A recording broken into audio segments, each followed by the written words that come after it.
Hello guys, আসসালামু আলাইকুম। আজকে আপনাদের সাথে ফুলকো লুচি রেসিপিটা শেয়ার করব। কিভাবে পারফেক্টভাবে সহজভাবে ফুলকো লুচি বানানো যায় এবং ফুলকো লুচি খাওয়ার পর গ্যাস অম্বল হবে না, তার প্রতিটা টিপস এবং ট্রিক্স সহ আপনাদের সাথে শেয়ার করব। তো চলুন দেখে নিই ফুল রেসিপি। বিসমিল্লাহ। প্রথমে আমি 1.5 কাপ ময়দা নিয়ে নিচ্ছি। আজকে ফুলকো লুচি রেসিপিটা ময়দা দিয়ে করব এবং একটা বাটিতে আধা কাপ পানি নিয়েছি। এর মধ্যে আমি হাফ টিস্পুন লবণ দিয়ে আমি পানির সাথে মিশিয়ে নিচ্ছি। পানিটা কিন্তু কুসুম গরম পানি নিয়েছি। এখন কুসুম গরম পানির সাথে লবণটা মিশিয়ে ময়দার মধ্যে অল্প অল্প করে দিয়ে একটা ডো রেডি করে নিচ্ছি। কোনো তেলও ব্যবহার করে নেই আর কোনো বেকিং পাউডার বেকিং সোডা কিচ্ছু ব্যবহার করে নেই। কুসুম গরম পানি ব্যবহার করলে ডোটা পারফেক্ট হবে, স্মুথ হবে আর লুচিগুলো ইনস্ট্যান্ট বানানো সম্ভব হবে আর ফুলকো হবে। অবশ্যই স্কিপ না করে পুরো ভিডিও দেখবেন, তারপর বুঝতে পারবেন কতটা পারফেক্ট ভাবে কিভাবে আমি লুচিগুলো বানিয়েছি আর লুচিগুলো কতটা সুন্দর হয়েছে।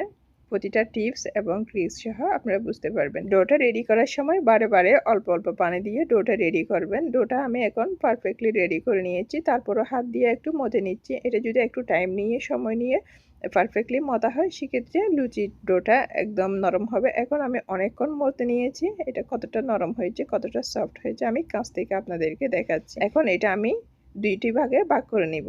এটা আমি কোনো রেস্টে রাখবো না, আমি ইনস্ট্যান্ট আজকে লুচিগুলো বানিয়ে আপনাদের দেখাবো কতটা ফুলকো হয়েছে, কতটা পারফেক্ট হয়েছে।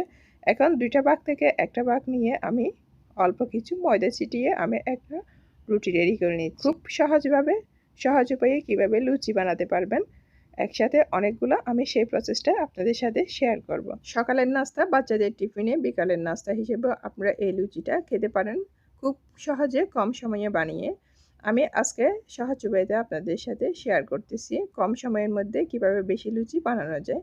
এখন আমি একটা রুটি বেলে নিচ্ছি। রুটির কনসিস্টেন্সি বেশি পাতলা হতে পারবে না, আবার বেশি ঘন হতে পারবে না। এখন আমি এরকম একটা ঢাকনা নিয়েছি, ঢাকনা দিয়ে আমি একটা একটা করে লুচিগুলো কেটে নিচ্ছি। এখানে আমাদের রাঁধুনিদের জন্য একটা টিপস আমি শেয়ার করব।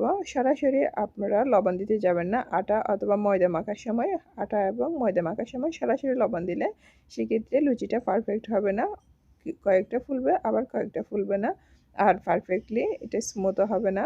আর কুসুম গরম পানি অবশ্যই ব্যবহার করার চেষ্টা করবেন। এখন আমি লুচিগুলো সুন্দর করে কেটে নিয়েছি। এখন চুলায় চলে যাচ্ছি এগুলো ফ্রাই করতে।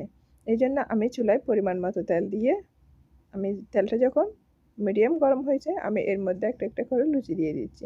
তেলটা কিন্তু হাই হিটে জাল করা যাবে না। যখন একটু পারফেক্টলি গরম হয়ে উঠবে এই পর্যায়ে চুলার আঁচ মিডিয়াম টু লো হিটে রেখে দিতে হবে।